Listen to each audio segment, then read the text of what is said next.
There's a million things on the internet of like how to get the perfectly hard-boiled egg. We've tested a whole bunch, and this is our tried and true method to get your perfect boiled egg every time. You want to put them over medium-high heat because you want to bring them to a boil, but you want it to kind of happen slowly. So similar to potatoes, we're doing this because we want them to cook really evenly. We don't want the outside to cook before the inside can. Once it's at a rolling boil, you want to take it off the heat, cover, and set your timer. Between 4 and 16 minutes, depending on how you like your yolks cooked. And then once they're cooked to your liking, you want to immediately take the eggs out and put them into an ice bath. That's going to stop the cooking right away to make sure that your yolk is going to be cooked to your preference. If you leave them in the hot water or just like take them out of the hot water and don't cool them down, then you'll get that like really weird, chalky, like grayish green yolk, which we don't want.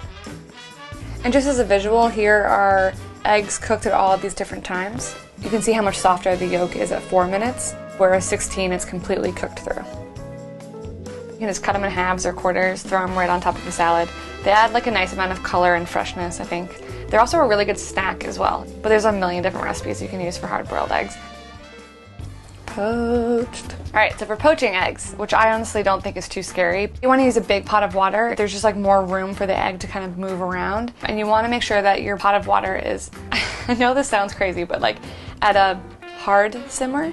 Like you don't want it so boiling that the water is really disruptive and it's going to shake the egg a ton, but if it's not moving at all, then the egg will just completely sink to the bottom and there won't be any movement rolling that egg white over the egg yolk. Similar to scrambled eggs, you're always going to want to make sure that you're cracking your eggs into a bowl first. And then we're going to do a little whirlpool trick. So you're going to stick your spoon in, swirl the water, and then that center whirlpool is where we're going to drop our egg into. As it's slowing down is when you want to add your egg.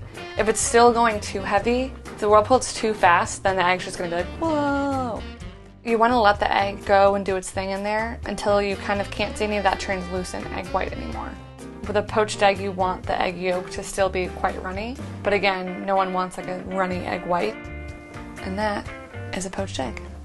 So we're going to blot it, get all the extra water off there, and then you're ready to eat.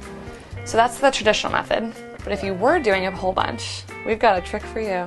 So instead of a big deep pot, we're just going to use like a saute pan that has flat sides, like 3 or 4 inches deep, that you can put some of these heat-safe glass bowls and have them completely covered in water. And for this one, I can do like 3, maybe even 4 at a time, depending on how big your bowls are and how big your pot is. And then, same deal, you want to crack your eggs into a separate dish. But what I'm going to do is actually go from one dish to another.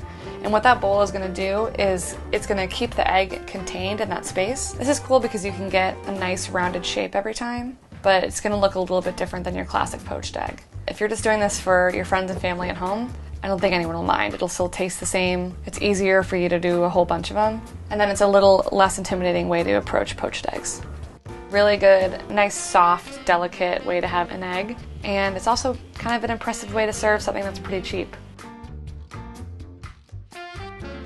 I love poached eggs.